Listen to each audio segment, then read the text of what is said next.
जय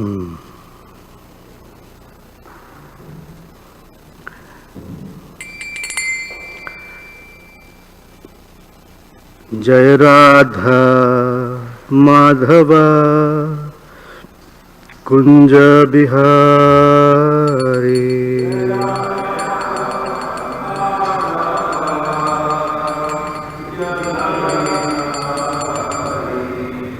जय राधा माधवा कुंज बिहारी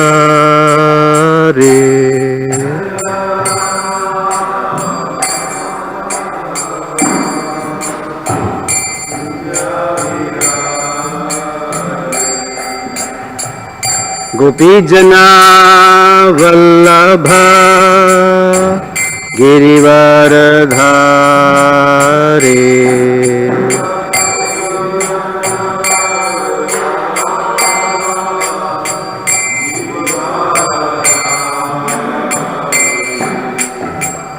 गोपी जना वल्लभा गिरिवरधारी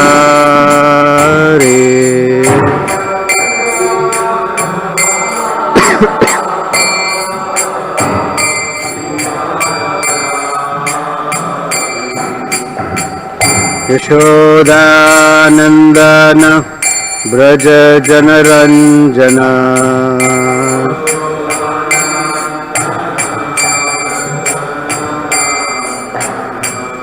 यमुना तीरवनचारी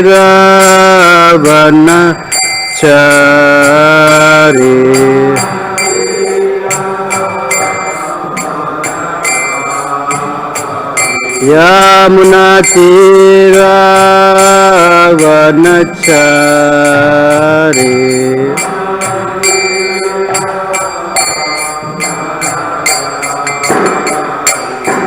जय राधा माधवा कुंज विहारी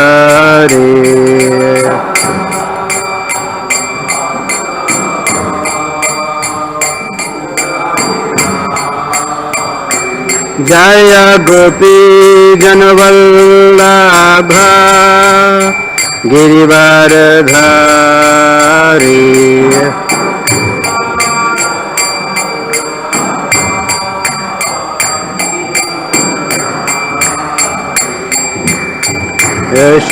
यशोदानंदन ब्रज जनरंजना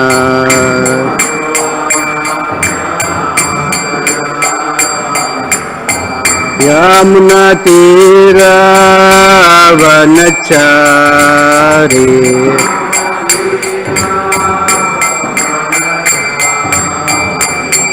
जय राधा माधवा कुंज विहारी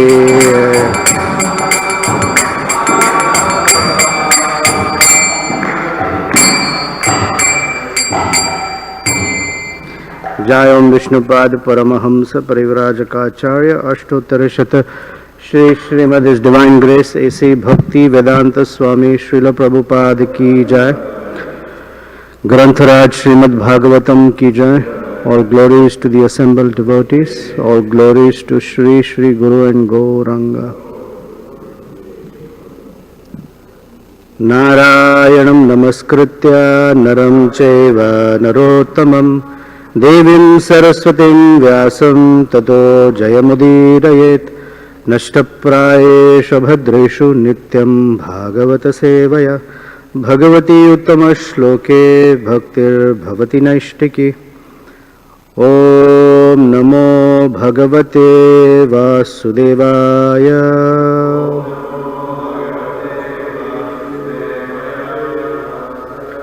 ओम नमो भगवते वासुदेवाय।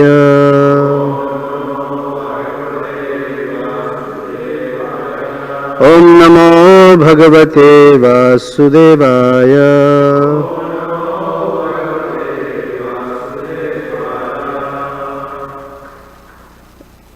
Chanishta Prabhu, can you turn off the lights there, the small ones? Thank you. Grantaraj Srimad Bhagavatam, Canto 10, chapter 15, verse number 2.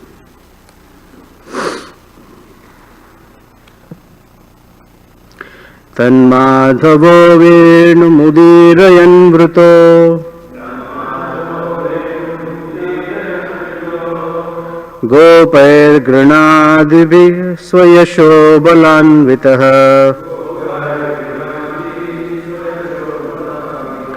Pashun puraskritya pashavyam avishad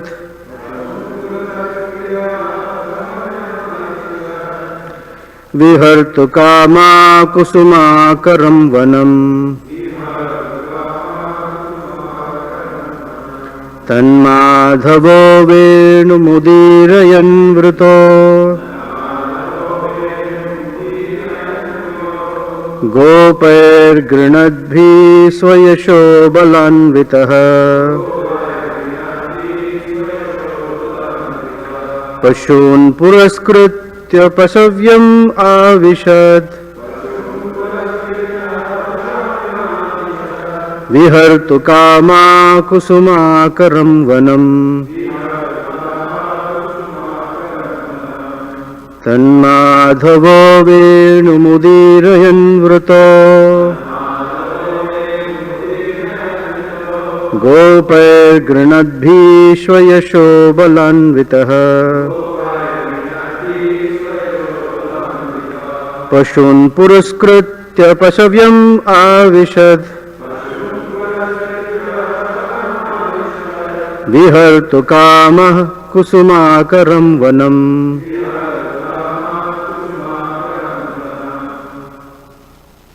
Prabhu. Tanmadhavo venumudirayan vrito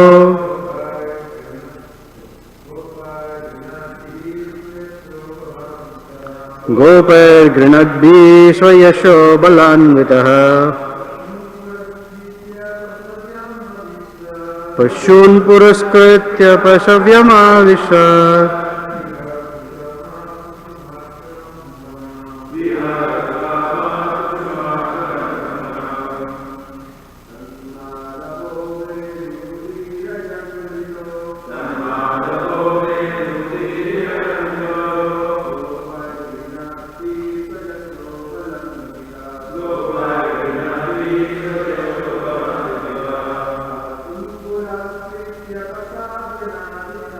Pashun puraskritya pasavam avishad Vihartu kama kusumakaram vanam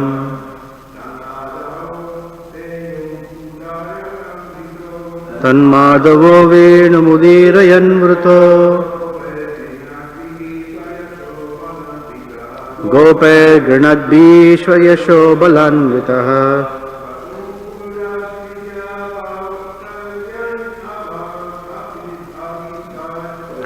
Puraskritya pasavyam avishad Vihartu kama kusumakaram vanam. Ladies, please. Tanmadhavo venumudirayan vrito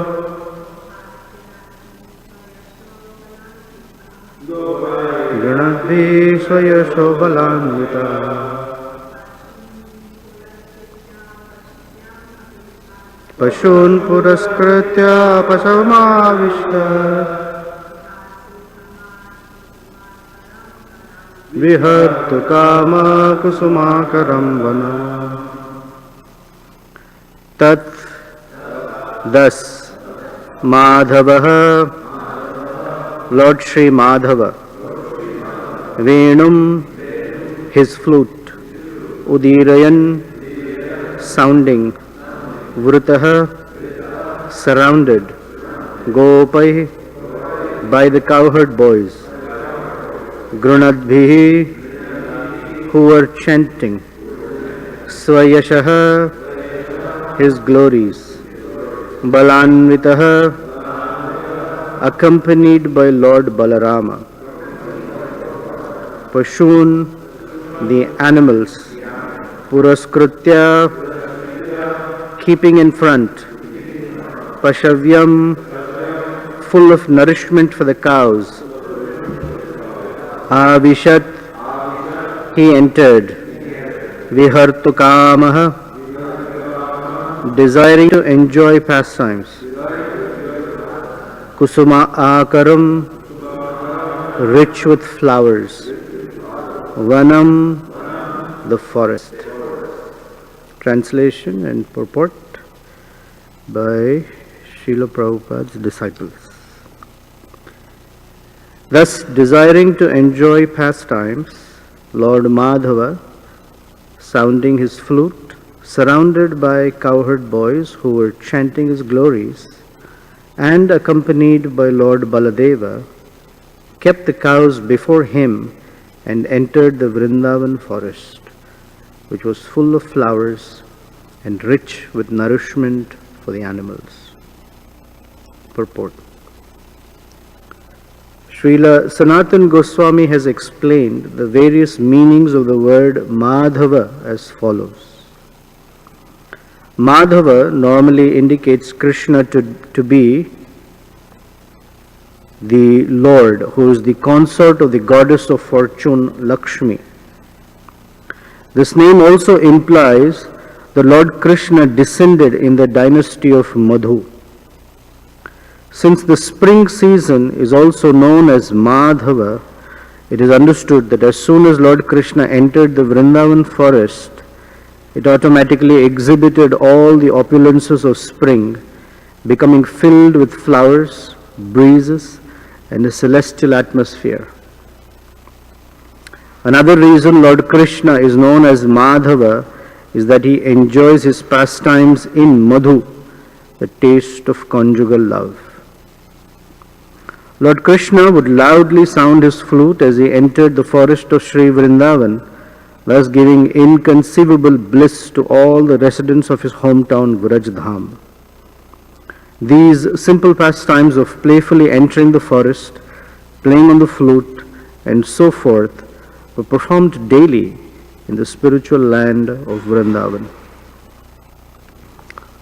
Om Jnanatimrandhasya Jnananjanashalakaya Chakshurunmilitam Yena Tasmai Shri Gurave Namaha Shri Chaitanya Manobhishtam Sthapitam Yena Bhutale Swayam Rupa Kada Mahyam Dadati Swapadantikam Vancha Kalpatarubhyascha Kripa Sindhubhya Evacha Patitanam Pavanebhyo Vaishnavebhyo Namo Namaha Shri Krishna Chaitanya Prabhu Nityananda Shri Advaita Gadadhara Shrivasadi Gaura Bhakta Vrinda Hare Krishna Krishna Krishna Hare Hare Hare Rama Rama Rama Hare Hare.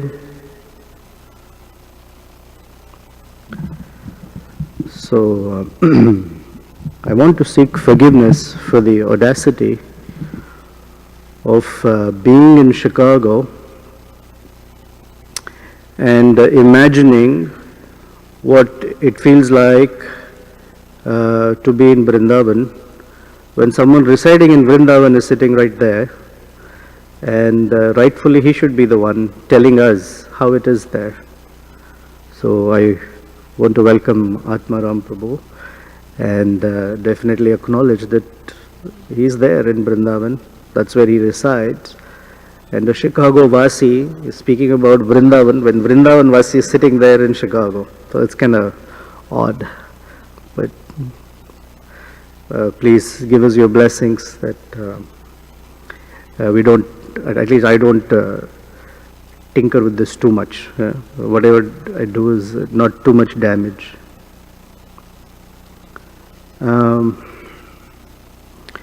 Poetically, first of all, this verse is very beautiful.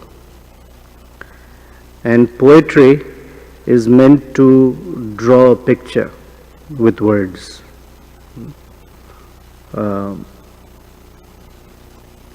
And it is to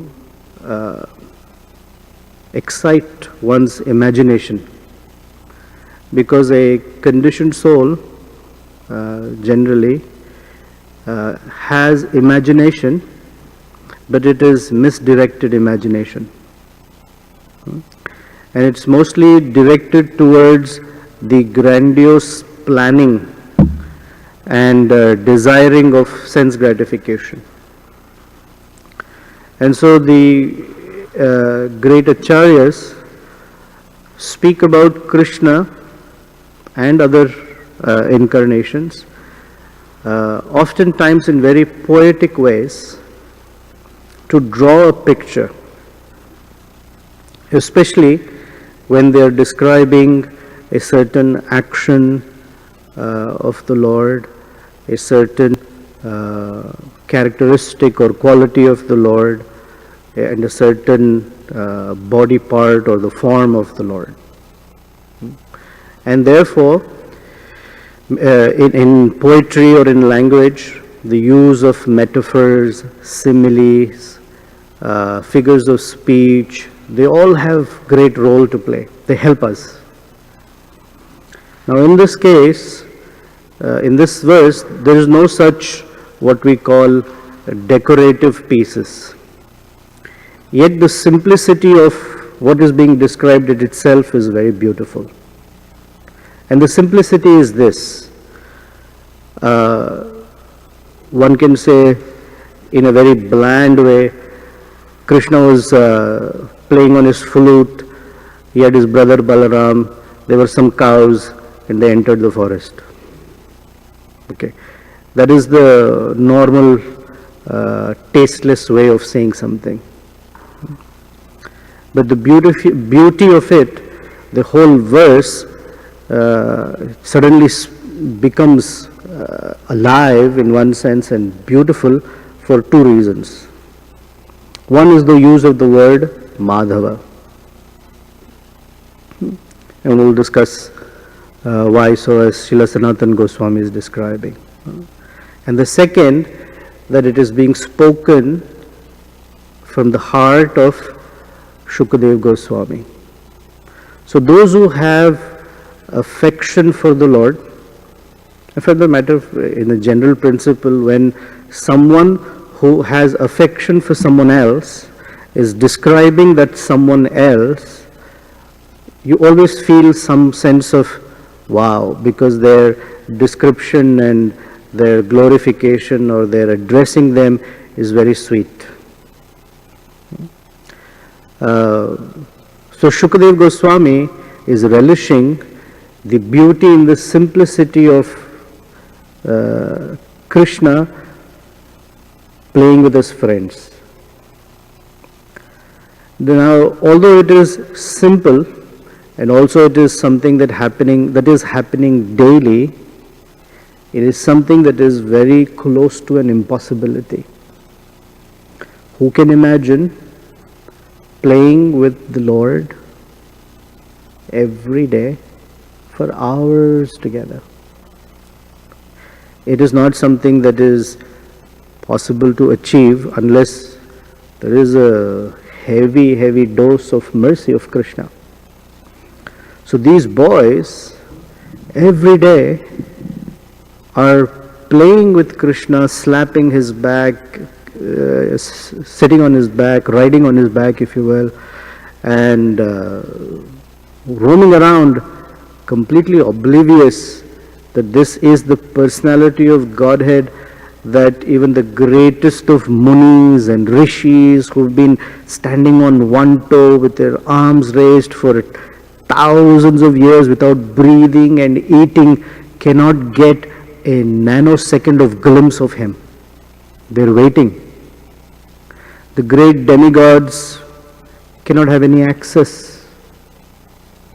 Just a few verses ago, Lord Brahma, the greatest, the most advanced, the highest intellectuals in the entire universe, doesn't have access to what these boys have. So there is simplicity, yet there is profundity, if you will. And how accessible Krishna makes himself. So all of this is encapsulated in this beautiful way of describing. Then he describes a few things which are very essential to Krishna's pastimes. First is that wherever Krishna is there, then there is the cowherd boys. You can only be a cowherd if you have cows. And if you have cows, you need fodder.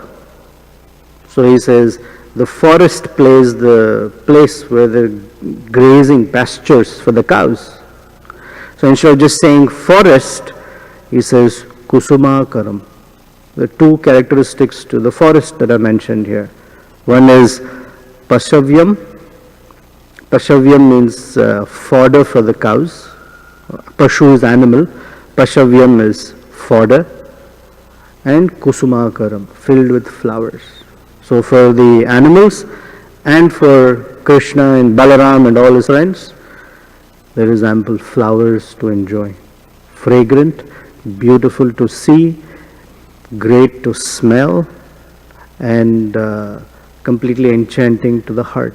That's the forest. And to put it all together is the pivotal word, Madhava. Because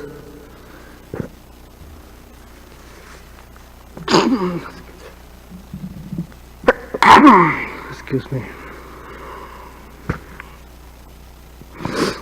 Madhava in the beginning is described as the personality of Godhead who is the husband of the goddess of fortune. So we understand fortune, Lakshmi, primarily as abundance and luxury and wealth, which is all true. So, however, depending upon who one is, luxury and abundance is understood differently. For a Brahmana, abundance and luxury,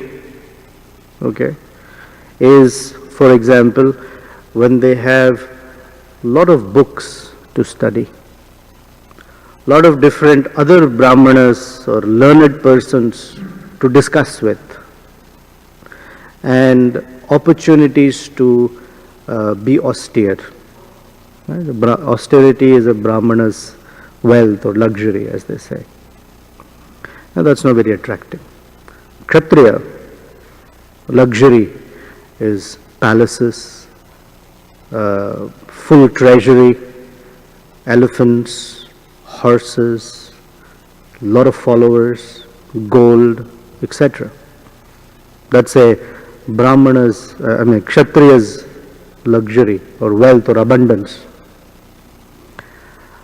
A Vaishya's abundance is healthy cows, lot of pasturing grounds, and high yielding farms. What is abundance for a Shudra? Enough to eat 3 times a day and some employment. If they have employment security, a Shudra feels abundant. Job security. But that's each person's abundance. In this case, although Krishna is the husband of the goddess of fortune, the abundance and the wealth that he is enjoying is a loving brother, Balaram, very, very amazing friends, cows, and a beautiful forest to go into and play. So he's definitely Madhava, although he may not be decorated in gold. He's still enjoying like anything, because he is the husband of the goddess of fortune. Another meaning for Madhava is that he is he has descended in the dynasty of Madhu. So there are certain personalities who have exhibited such amazing bhakti that the Lord wants to specifically recognize them. And so He descends in that family. And by descending in that family, He gives the entire family great popularity and fame. So in this lineage of kings was a king called Madhu. And he was such an amazing devotee. There are many pastimes about him that the Lord specifically took notice. And one of the ways in which someone expresses, at least the Lord expresses His love and gratitude, if you notice throughout Bhagavatam, is that He appears as a descendant, as a son in that family. So let's take some examples. Kardama Muni and Devahuti.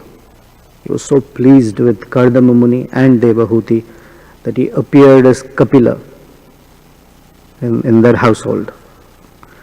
For Aditi, he was so pleased with Aditi's austerity and desire to have a son, that is the Supreme Personality. He appeared as Vamana. For Atri Rishi and Anusuya, he appeared as Dattatreya. There's so many, right? They all desire, and when their bhakti comes to such a stage, he appears. For Devaki and Vasudev, he appeared as their son 3 times. Not once, 3 times. And appearing as a child, in one sense, signifies that he allows them to completely take care of him as if he were helpless. A child is usually helpless, right? He is completely dependent upon the nourishment of the parents. So to that degree, he puts himself in the hands, both literally and figuratively, in the hands of his devotees. So appearing in the Madhu dynasty is to glorify the great deeds and devotional service of Madhu. So similarly, he appears as Lord Ram in the dynasty of King Raghu. So he is called Raghava, here is called Madhava. And then he says another reason Krishna is called Madhava, because he enjoys Madhu. Madhu is honey, quite literally. But Madhu also means the sweetness of conjugal pastimes. So he relishes conjugal pastimes to the fullest. There is no limit to how much Krishna exudes and takes in conjugal pastimes and conjugal exchanges. He had limited himself as Lord Ramachandra, very much limited to Sita Devi. When it came to Krishna avatar, no restrictions. And there is some forest incident that, I'm sorry, I although decided not to say anything about Ramayana because you're talking Bhagavatam, I have to.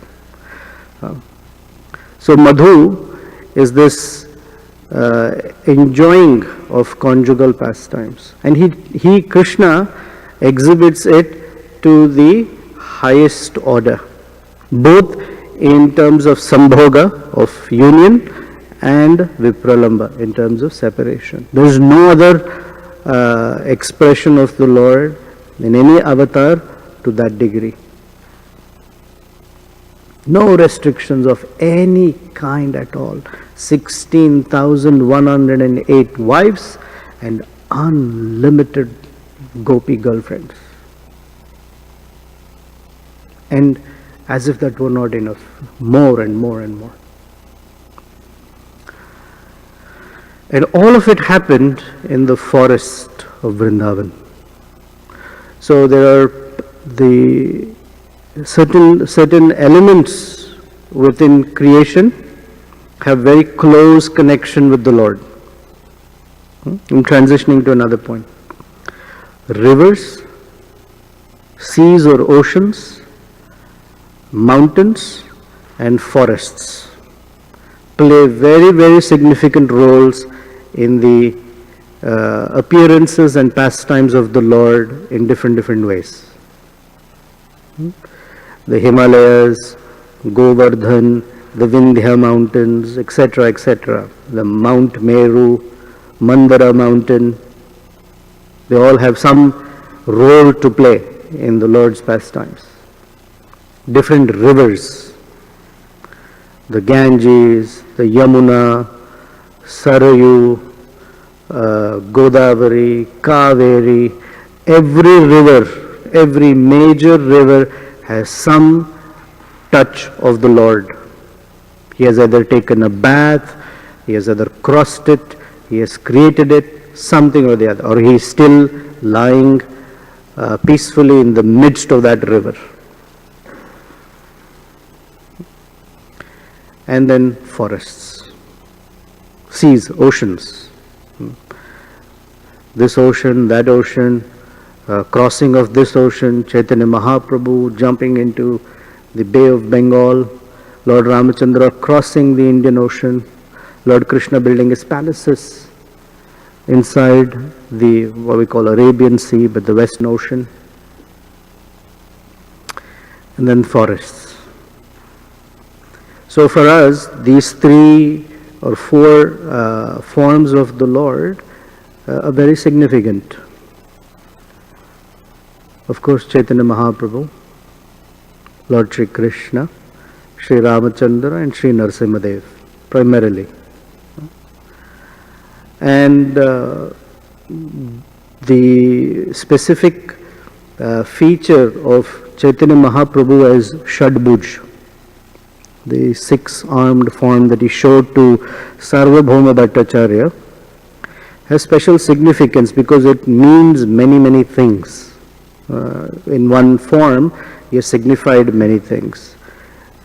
In one sense, the Hare Krishna mantra is in physical form the Shadbhuj, because there is the Hare, the Krishna and the Rama in it.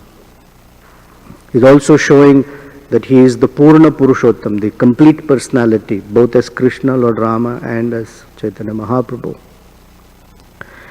And there is a verse in the 11th canto that our acharyas say that the same verse describes 3 different personalities. If you read the verse in one way, it talks about Lord Krishna. You read the same verse in another way, it talks about Lord Ramachandra. You read the same verse in another way, and it reads about or it describes Chaitanya Mahaprabhu. So that verse is the Shadbhuj verse. 11th canto, 5th chapter, verse number 31. It starts with Tyaktva Surepsita Raja Lakshmim. That he gave up the opulence of Sura Ipsita. Even the demigods are craving for that kind of opulence. He just said, I don't care. And he entered the forest. Chaitanya Mahaprabhu took sannyas, gave away the company of Surepsita Raja Lakshmi, Lakshmi Priya and Vishnu Priya. So enchanting that even the demigod were like, wow, what an amazing consort to have. He left and entered the forests. And he says that Maya Mrigam, he followed the Maya Mriga. So that phrase, Maya Mrigam Anvadhavam, I think. Lord Krishna entered the forest, Maya Mrigam is to say that he was like a puppet in the hands of Radharani. And she would say, stand up, he would stand up. She would say, sit down, he would sit down. Whatever she would say, he would just carry on. And Chaitanya Mahaprabhu, Maya Mrigam Anvadhavat means he ran after the conditioned souls who are living like animals, aimlessly wandering in the forest of material existence. And Lord Ramachandra pursued this Maya Mrigam, Maricha, who had disguised himself as a golden deer, simply to separate him from Sita Devi. That was part of Ravana's plot. And it says, Vande Mahapurusha Te Charanaravindam. So there are different words that mean and phrases that actually delineate the pastimes of these three great personalities, Mahapurusha. So Mahaprabhu or Mahapurusha is Chaitanya Mahaprabhu, Lord Ramachandra and Krishna at the same time. So forests, Vanam, Kusumakaram Vanam, Krishna wants to enjoy. Vihartu Kamaha. Vihara means to stroll about or wander about. He is called Vana Vihari. Vihara means to wander about. Viharta Kaman. He has this desire to wander the forests. Actually, Lord Ramachandra also had the desire to wander the forests. There's one devotee whose realization is that even in Vaikuntha, Lord Ramachandra did not have enough privacy. Too many attendants, too many servants constantly asking, do you need this, do you need that, do you need this, do you need that? He had no privacy with Sita Devi. So he decided the best place to be without anyone is to go to the forest. He took a retreat for 14 years to be in the forest with her. And the entire Aranyakanda begins with his entering the forest, and as soon as he enters the forest, it's described that the forest was so beautiful. So it's beautiful by all the trees, and there's a list of kinds of trees, flower-bearing trees, fruit-bearing trees, and shadow-giving trees. And trees that give wood that is perfectly suitable for fire yagyas. So wherever there is such a forest, there are the great sages. And so it's described that there is smoke always billowing over the canopy of these trees, because the sages were always performing yagyas. And wherever there are happy, healthy brahmanas, there are rakshasas, because brahmana meat is top class. They like to eat the brahmanas, so they would show up. They like to disturb the brahmanas. They have this sadistic pleasure that when the brahmanas' offerings are spoilt, then the disturbance it causes to the brahmanas is so amazingly fun that they would go and bully the brahmanas. So the forest is where they're always there. So it's described that as Lord Ramachandra entered, all the clusters of sages, they're all living in clusters, they all run to him and said, "Oh, you've arrived. We have been waiting for you." So first of all, none of the sages ever knew that Lord Ramachandra was going to come to the forest. But this is where Lord Ramachandra breaks character. Because in Krishna's appearance, Krishna says, "I have appeared in human-like form," right? But from the beginning, from the beginning, when he kills Putana, in fact even from his birth or appearance, there is absolutely no confusion about his identity, because he does these superhuman tasks. But with Lord Ramachandra, he's always in character. And he tells, I'm a human being. That's all he says. I'm a human being. I'm a human being. So when he comes to the forest, everyone comes running. We've been waiting for you. Because they recognize this is the personality of Godhead. Right? They're called Tattvadarshis. We may not recognize, but they recognize. They say, we have been waiting for you. And when they see Lord Ramachandra standing with Sita Devi and Lakshmana, and they're gazing at the form of Lord Ram, he is described to be so beautiful. I'm going to digress a little bit.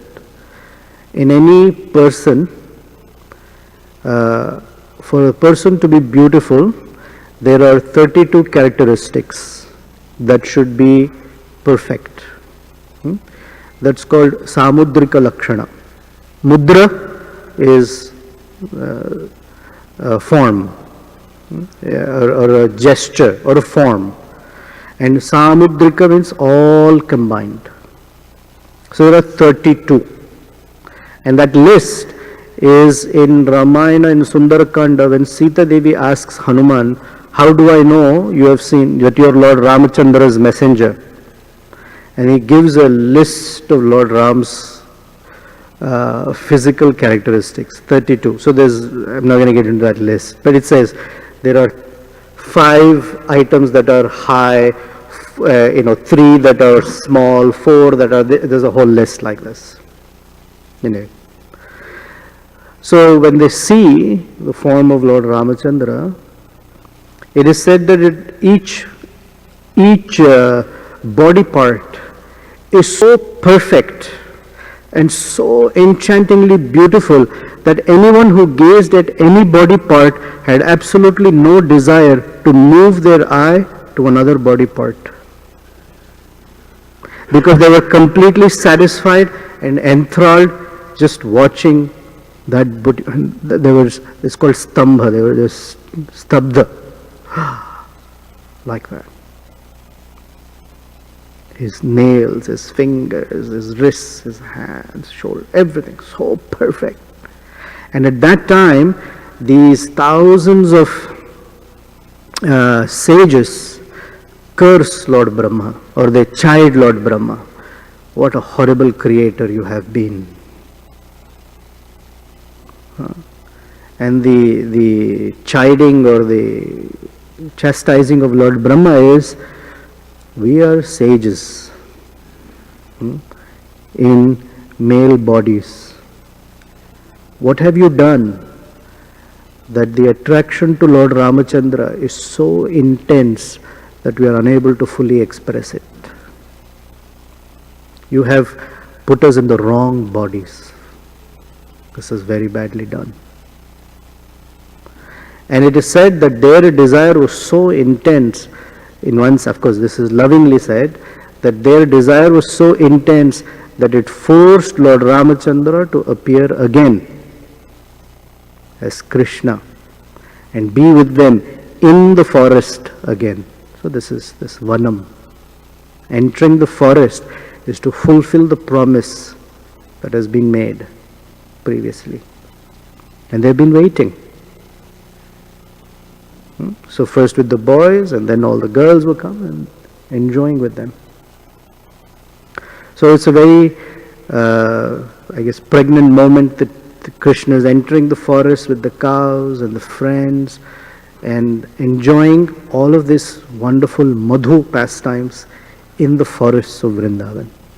The 12 forests specifically of Mathura district. Any thoughts, comments? I tried to minimize Ramayana. Not minimize, speak as less as possible. Thank you. Hare Krishna. Hare Krishna. I was just remembering yesterday this work, Taktya Sudushta Yaja Shurupsatam Radha Lakshmim, and I was thinking that you showed me this verse before 3-4 years sitting over here, and you did this. Wow, what a great verses! So I was trying to understand Dharmishta Arya Vachasha Yat Agat Aranyam. That is Lord Ramchandra, right? He went to forest. Maya Mrigam Daitya Ipsita Anvadhavat. That is Lord Chaitanya. I'm trying to understand where is Krishna in that. Which one? You have the purport. The purport gives you all three.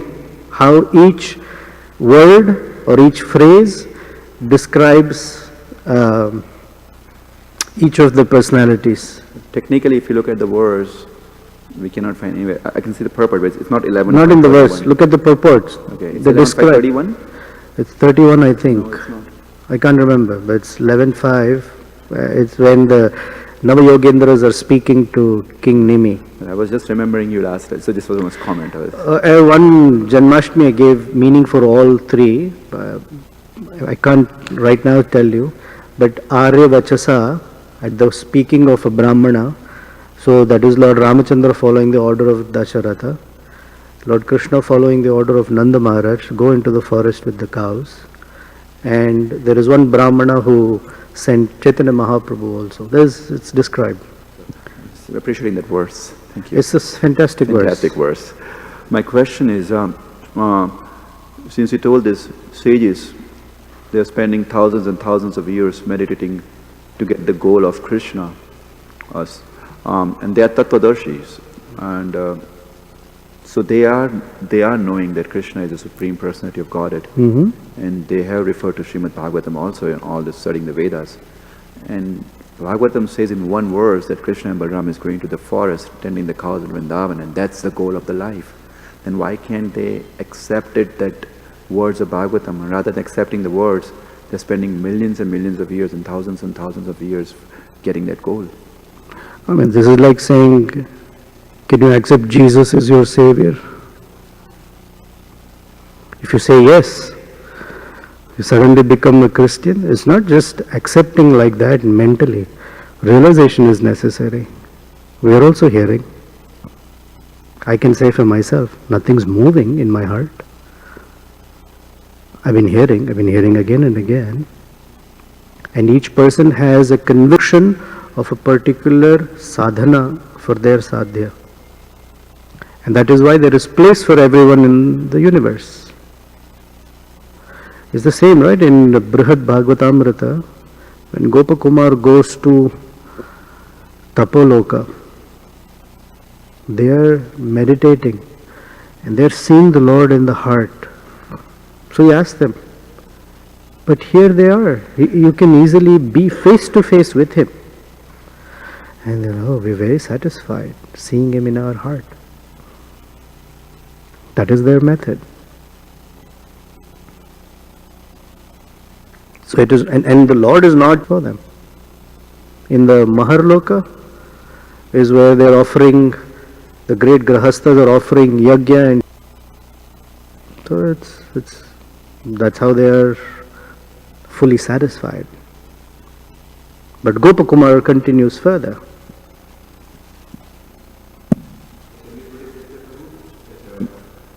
Of course, as a sadhaka we are trying, but Prabhupada has given us a path. And so we should, because Prabhupada has given us a path and we are following that path, that will lead us over there, or? So Prabhupada has given us a path. Now for each person, even within that path, the realization of Krishna may not be the same. For example, there are some persons who have so much attraction to the deity form, is Radha Krishna or Chaitanya Mahaprabhu or Jagannath. They have so much attraction to the deity form that they have dedicated their life to deity worship. There are some who have realized Krishna in the chanting of the holy name, Kirtan. There are some for whom Krishna is in the book, And their realization of the deity is their book. They're all Krishna only, right? But even within this path, each person's heart is drawn to a certain feature of Krishna. Someone who's very drawn to books as their deity may not be attracted to, or find themselves so connected to worshipping a deity, for example. It's not necessary.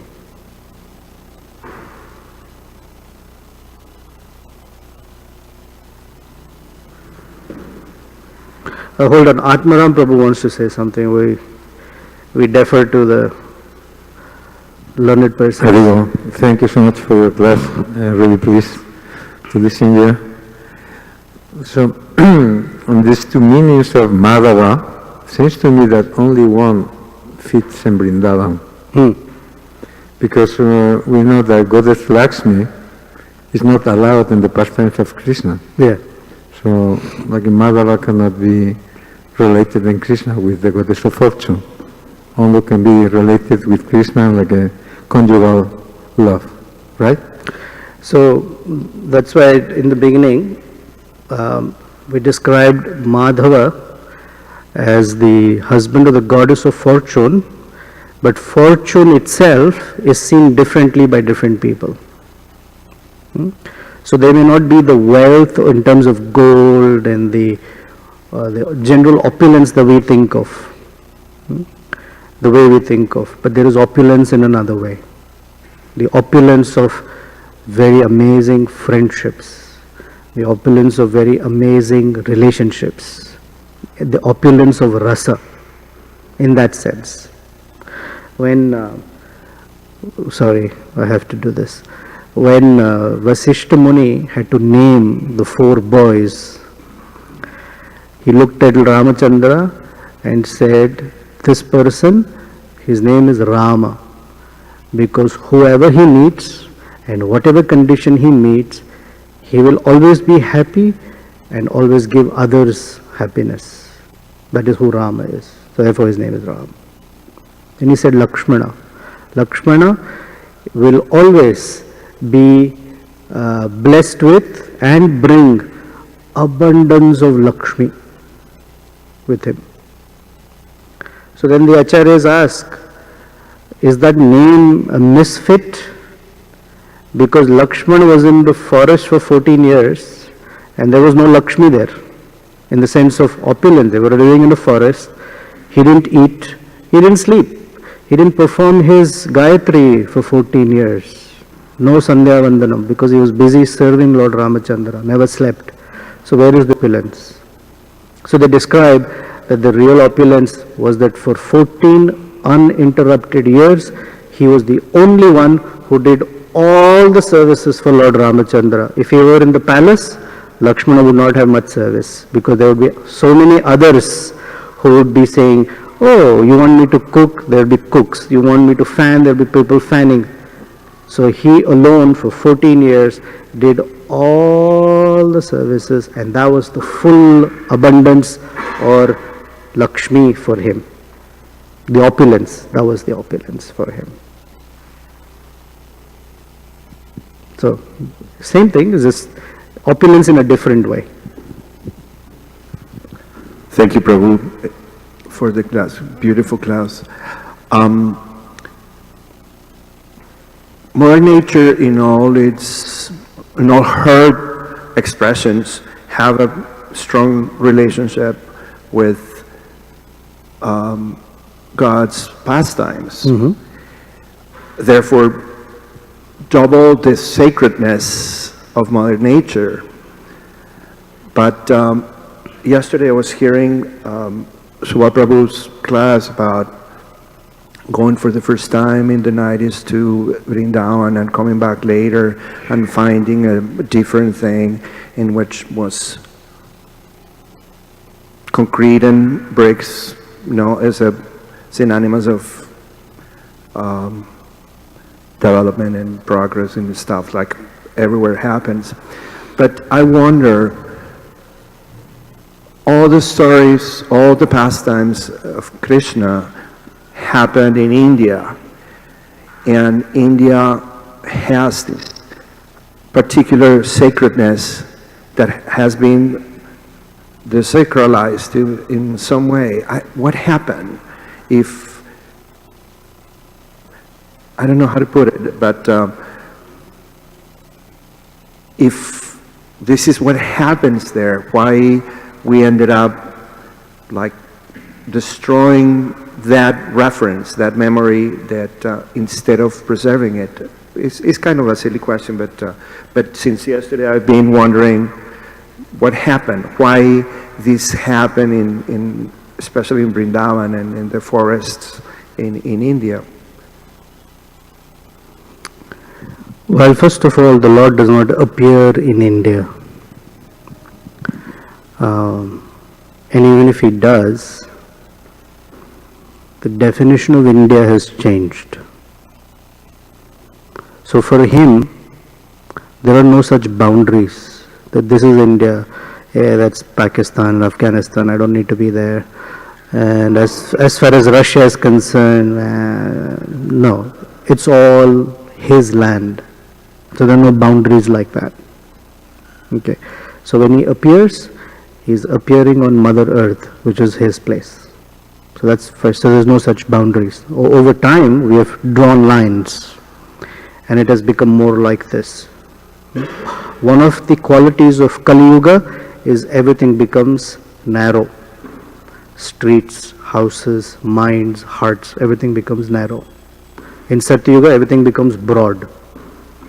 So this is the time. So that's one. Second, two things. Time, and this is the system that Krishna has created. The time takes over everything. But time cannot influence the spiritual features or spiritual nature of any place. It only can affect the physical aspects.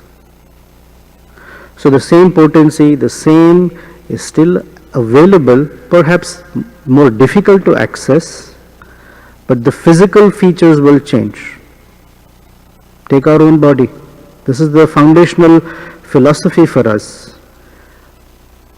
That's it sitting here some years ago could run, could sprint, could squat, could climb, and now can barely sit.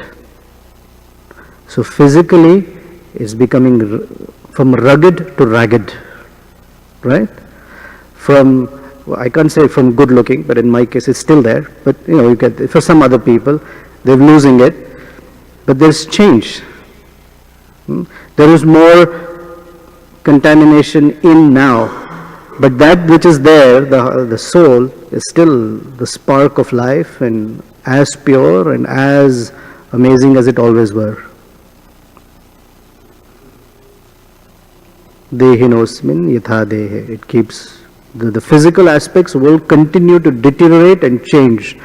And one whose soul is not bewildered by that change. That's the nature of it. That is how things are.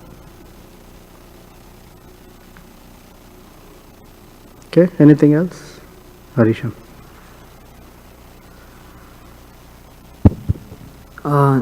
Not so much a question, but just an appreciation of the way you described why Lord Ram goes into the forest, your expansion on the word Madhava, and how he wants to enjoy these sweet pastimes. And also, I've heard this point many times, but when you spoke it today, it really went in that the Lord appears as the child of his devotees as a way to reciprocate with them. So recently I've been meditating on how, thank God that we have a deity form, right? Because we can cook for the deity, we can chant before the deity, we can dress the deity. So if we were Mayavadis and we didn't have a deity form to worship, then how would we tangibly express our affection for the Lord, right? The Lord sees this temple room, so we should clean it, you know? The Lord hears the kirtan, so we should sing nicely.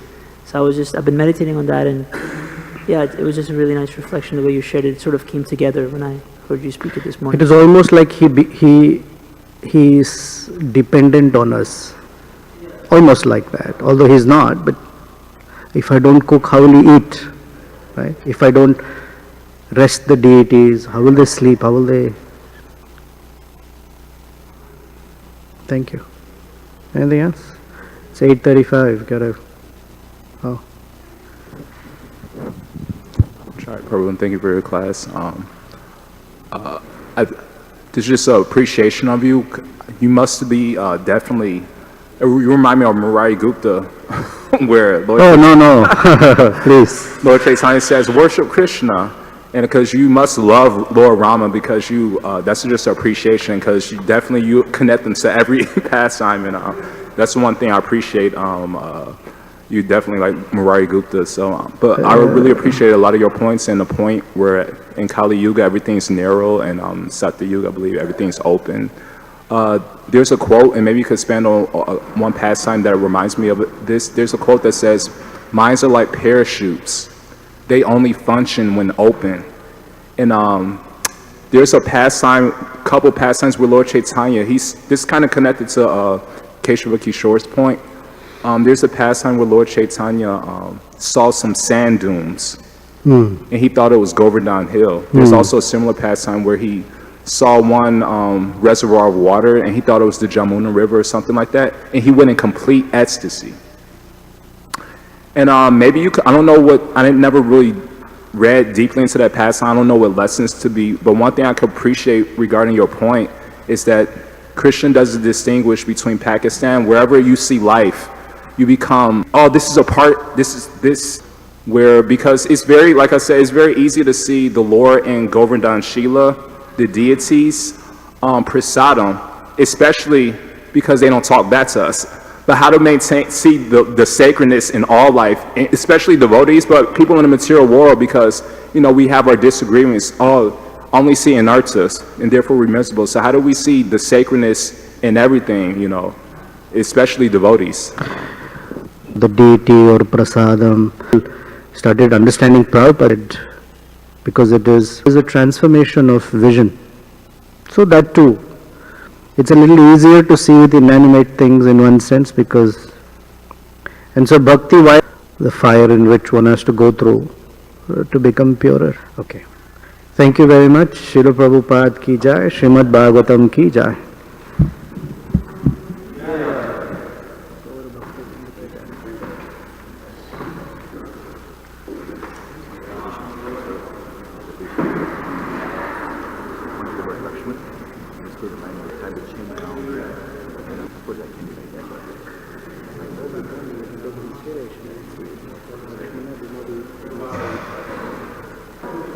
Very good.